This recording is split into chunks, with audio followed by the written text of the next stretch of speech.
En ce moment.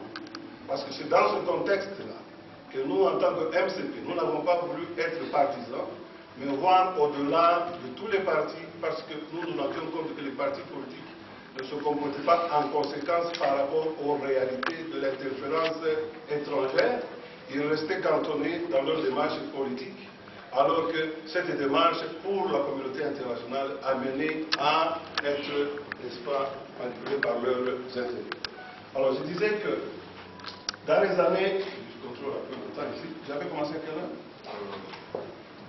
J'ai peut-être 3 minutes. Non, pas à 5, parce que oui, ok, ça va, c'est de 4. Non, on dit que 9, c'est 9. Pas le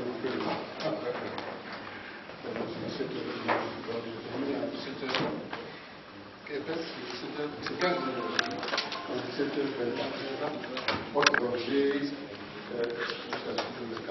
alors je disais que les événements que nous vivons aujourd'hui sont le reflet de tous les passages politiques que notre pays qu'il a connu depuis son indépendance. Mais il y a une sorte d'absence de conscience de la part de nos leaders et des partis politiques et de la société congolaise en général. Alors je disais que c'est dans ce contexte que nous, MCP, nous sommes dit, nous n'allons pas être partisans.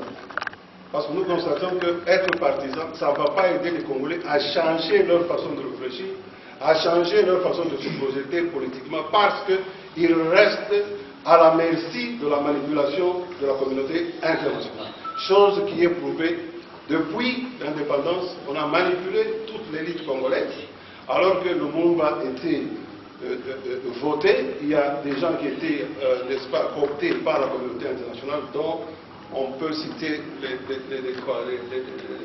gens de Mbisa, c'est quoi, les groupes de Mbisa. Et vous savez, dans les années 92, quand nous parlons de Mobutu qui parle, parce que maintenant l'engagement politique des 13 parlementaires et de l'UDPS donne des résultats, la pression a réussi avec la combinaison de la perestroïka, le vent qui est venu dans le changement pour le contrôlement du bloc Est. Maintenant, vous voyez, tous ces gens, tous ces événements ont contribué à la pression au départ. Mais regardez ce qui se passe encore après la conférence nationale. Alors que la conférence nationale avait donné des lignes de solutions pour notre politique, pour notre communauté et pour notre économie et pour la prospérité du pays. À notre vraiment insu, la communauté internationale élaborait encore un plan comme il l'avait fait avec les groupes de Mbisa pour écarter tous ces programmes que le Congolais avait fait de manière indépendante à la conférence nationale, parce que toute l'élite congolaise, c'était un grand rendez-vous. Et il y avait tous les savants, que je peux dire, congolais, qui avaient participé et contribué à ce travail qui avait donné des directives importantes et donneur d'espoir pour notre pays. Pendant que ces gens faisaient ça, donc il y a eu des élites qui étaient déjà corrompues et tout ça, et entre-temps, on préparait AFDER. Vous voyez? Et qu'est-ce que nous avons connu? On a imposé, encore par l'arrivée de AFDER, on a imposé les assises de Sun City, la formule 1+4, et finalement ce sont les rebelles qui sont venus, qui n'avaient aucune assise populaire chez nous, qui ont pris le pouvoir jusqu'à ce jour. Bon, maintenant, nous avons la situation avant les élections de 2016, donc maintenant le tournant de Kabila. Kabila ne veut pas partir, les élections sont renvoyées. En 2017, nous avons l'accord de Saint-Sylvestre. Le président Tshisekedi met tout le monde autour de lui pour faire un peu comme on avait fait avec l'Union sacrée. Il faut rappeler aussi que même dans les années 60, il y avait encore toujours une coalition des leaders. MLC, c'était vraiment une plateforme où beaucoup de leaders s'étaient retrouvés. Alors, il y a eu les accords de Saint-Sylvestre qui ont amené à cet accord qui a permis à Kabila de rester au pouvoir et de se rattraper par rapport à l'organisation des élections. Et qu'est-ce que nous voyons pendant ce temps? Aujourd'hui, nous avons Genève, en Suisse. Nous avons eu la coalition de l'opposition. qui doit choisir un candidat commun. Et je veux vraiment insister en disant que ça, c'est une répétition de l'histoire politique congolaise. Parce qu'il faut faire remarquer qu'en 60, à San City, et aujourd'hui, ce qui va se répéter, c'est ceci. Les candidats populaires qui représentent l'idéal de la population ou de la nation congolaise seront toujours isolés au profit des gens qui auront déjà reçu mandat de manière discrète et secrète de la part de la communauté internationale. Et ces gens ne parleront jamais pour endosser un candidat du peuple, mais ils parleront pour endosser le candidat qui va au mieux protéger les intérêts de la communauté internationale. Alors c'est dans ce sens que nous, en tant que MCP, nous nous sommes dit, non mais écoutez, la façon dont les partis politiques se comportent, c'est comme s'ils ignoraient ce problème qui est fondamental, qui est l'ingérence à outrance de la communauté internationale. Quelle est la solution devant ça? Maintenant, nous avons à Genève, nous avons, malheureusement, le président Tshisekedi n'est pas là. Qu'est-ce que nous, en tant que MCP, nous avions projeté? Alors, je vais un peu rentrer pour voir rapidement avec vous, dans notre rôle en tant que MCP, ce que nous avons fait pour ne pas seulement être là en train de contempler, mais de prévenir la situation, afin qu'on puisse éviter les erreurs du passé. Donc, dans le temps, nous, avec MCP, dans les 10 ans d'activité, pour ceux qui connaissent bien ce que j'ai eu à faire avec mon frère, nous avons souvent été aux côtés de tous les partis politiques, même ceux qui étaient rejetés ou haïs. Je crois que peut-être dans la salle, certains étaient avec nous quand on est parti voir on est parti participer à la rencontre de Kamere à Saint-Antoine. Je ne sais pas, Papa Bleuvois, vous étiez là? Oui, vous étiez là. Et Papa, vous étiez là aussi. Donc il y a quelques-uns d'entre vous ici qui étaient à ce meeting-là. Parce que nous, on s'est dit ceci. Nous revenons à l'idée principale que les fondeurs de notre indépendance avaient eu, que les partis politiques ont ignoré. Eh bien, il y avait eu, par la conscience africaine, c'est ça, Papa, oui, conscience africaine, c'était, n'est-ce pas, initié, inspiré par Malou. Vu les divisions qui existaient dans notre communauté congolaise, parce que tout le monde votait en fonction de sa tribu et de sa région. Vu ces difficultés-là, parce que c'est dans ces difficultés-là que la communauté internationale manipule toujours les choses pour monter les Congolais les uns contre les autres. Vu cela, Maloula avait inspiré les Iléo et certains membres qui sont partis pour devenir les gens de Binza, parmi lesquels aussi les Iléo qui ont finalement inspiré le Lumumba, parce que le Lumumba a tiré les idées du parti unique, du nationalisme, de la charte de conscience africaine, inspiré par qui? Maloula, qui avait déjà réfléchi pendant longtemps et prévenu la situation en disant qu'il ne faut pas faire le multipartisme. Si vous faites le multipartisme, ça sera le tribalisme, multitribalisme, et ça sera chacun vote selon sa région et sa tribu. Vous ne vous entendrez jamais. Et cela a commencé avec Katanga en 60, Katanga s'est fait aussi en 90. Oui. Et cela peut se répéter aujourd'hui, ne soyez pas surpris. Parce que ce à quoi nous assistons aujourd'hui, ce ne sont pas des débats d'idées, des débats pour dire voilà ce qu'on a connu comme drame, voilà comment on peut sortir, comment on peut éviter ça. Mais on voit que certains mouvements politiques commencent lentement à revenir aux accusations et aux incitations au tribalisme et à la haine entre les partis et les différents leaders. Alors nous disions ceci. Nous avons été successivement associés aux activités des différents partis politiques. Parce que nous, on s'est dit, comme Maloula l'avait conçu, nous pensons que le multipartisme, s'il n'a pas un élément de conscience pour dire que, écoutez, au-delà de tout, nous sommes Congolais. Que si nous voulons arriver, nous voulons changer les choses, si cette conscience d'être Congolais nous manque, on sera toujours manipulé et on perdra. C'est toujours le candidat de la communauté internationale qui va prévaloir. Alors, si les partis politiques, même si vous avez l'unanimité, comme l'UDPS, l'unanimité avait existé avec Lumumba aussi, mais Lumumba avec son unanimité, il n'avait pas réussi. Immédiatement, on l'a isolé et Lumumba est mort tragiquement.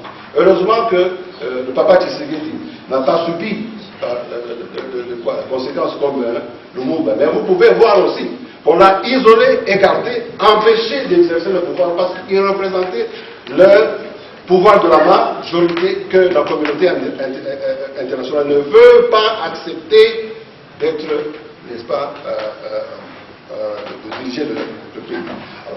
Après tout notre périple, on a été souvent avec UDPS aussi dans les réunions, on a participé.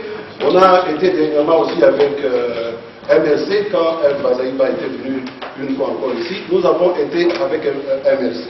Et finalement, moi, en tant que MCP, à ce dernier moment, pour certains d'entre vous, vous le savez que j'avais joint avec MCP le mouvement Ensemble.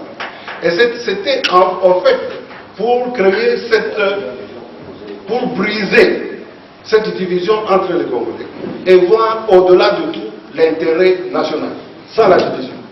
Parce que nous, dans notre concept, nous concevons comme à la charte de la conscience africaine, comme qui Malula, de qui et Lumumba et les autres avaient tiré leur inspiration. Parce que nous pensons que le multipartisme, sans conscience du problème et du danger, ce multipartisme créera le chaos. Comprenez? Alors, maintenant, il me reste 2 minutes maintenant. Alors, je disais, maintenant, même s'il y a unanimité, comme aujourd'hui, dans le cas, nous savons que l'UDPS, c'est le parti le plus populaire qui peut faire l'unanimité, mais sachez qu'à côté de l'UDPS, comme ça a été avec l'Union sacrée, et comme ça l'est aujourd'hui, même du temps de Sun City, on a mis des gens qui ne représentaient pas les intérêts vraiment du peuple, mais qui, eux, représentaient les intérêts de la communauté internationale. Maintenant, comment se comporter devant cette réalité? Cette réalité, cette expérience, nous sommes aujourd'hui en train tous d'attendre que Genève donne la solution. Et je vous dis, chers frères, si nous ne sommes pas dépassés sur ces leaders qui sont à Genève, ne se dépassent pas pour dire que cette fois-ci, nous devons nous libérer, nous en tant que peuple congolais, et choisir un candidat qui représente l'aspiration de la majorité. Si ces leaders ne le font pas ça, donc ça veut dire que nous allons continuer avec une élite qui est encore esclave de la communauté internationale, qui n'a pas compris du tout notre problème de fond. Alors, c'est pour conclure alors, je dirais ceci. Quand nous avons été ce dernier jour avec l'ensemble, c'était justement pour nous faire violence et dire il ne faut pas considérer les barrières entre les partis politiques. Nous devons nous dépasser et nous aimer en tant que Congolais. Et comme il y avait un besoin de pouvoir montrer à la communauté internationale une coalition des Congolais forte, nous avions pensé que ça c'était un international, même s'il fallait se faire violence, même si cela se faisait au prix des critiques. Mais parce que nous avons cette vision et comprenons que s'il n'y a pas une coalition forte des Congolais qui comprennent ça, même si nous avons un leader unanime, eh bien on n'aura pas le résultat escompté.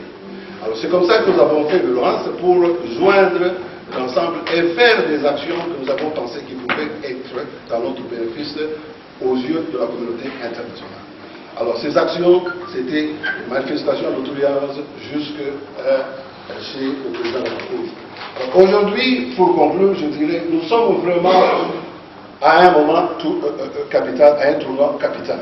Est-ce que nos délégués à Genève vont se dépasser et comprendre que cette fois-ci, ou jamais, c'est sauver le pays ou perdre ce pays?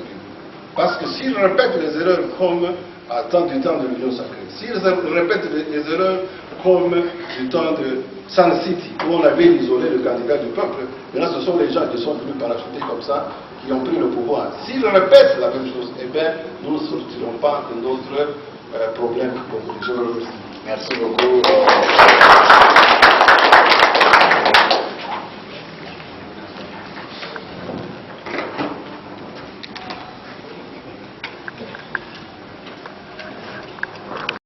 Si nous ne faisons pas cet effort, on rentrera dans les mêmes...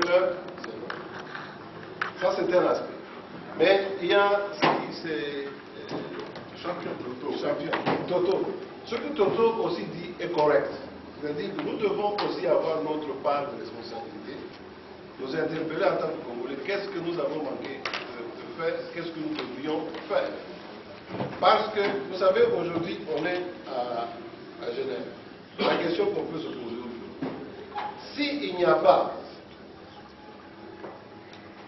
acceptation de la candidature de Félix, parce que moi, dans mes interventions dernièrement, j'ai pris une position très rapide. Félix venait du Rassemblement. Certains membres du Rassemblement sont les candidats qui sont en train de choisir le candidat commun. Je trouvais qu'il n'y avait pas vraiment honnêteté que les gens qui étaient dans le Rassemblement ne puissent pas dire automatiquement que voilà le monsieur qui est avec nous dans le Rassemblement, c'est déjà notre candidat pour les candidatures qui vont se faire pour la candidature commune. Alors ça, j'ai trouvé que c'était déjà une entorse. C'est là où nous trouvons la responsabilité du Congolais dans le caractère, dans la mentalité. Il y a cette corruption. Malheureusement, ce n'est pas nous, le petit peuple ici, qui sommes responsables et coupables, mais c'est la classe politique. Parce que nous, ici, nous ne décidons pas à Genève. Nous allons seulement subir ce qui va se passer à Genève. Malheureusement, ce qui peut arriver, c'est que nous pouvons subir et réagir sans que nos réactions n'aient pas beaucoup d'impact. C'est pourquoi, dans ma présentation,